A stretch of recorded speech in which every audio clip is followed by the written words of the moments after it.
Well, for sort of, I actually contact all the universities to have them to invite me to speak over at their universities or some of them corporates as well.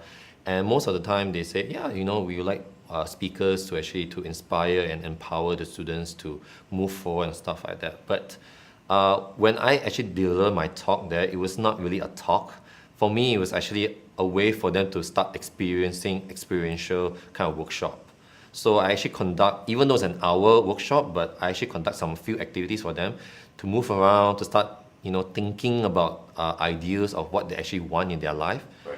Because most of them in university, because I was once a student as well, where I have no clear path, I have no idea what I want to do in the future. So I was once like them. So I want them to get a head start of where they should begin and just go on with it and not just study for the sake of studying.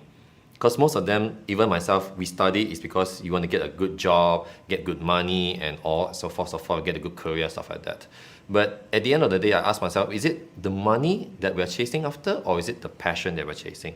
And most of the time, it's just the money.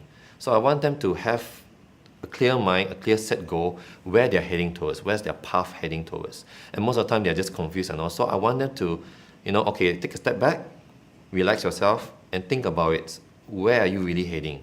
Is this the path that you're heading, which is the right path, or is it the other way? So if you're on the wrong path, take a U-turn and start heading to the right path.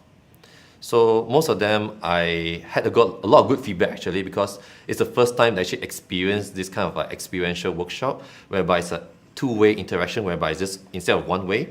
So I get to communicate with the students, even some of the lecturers also were there as well.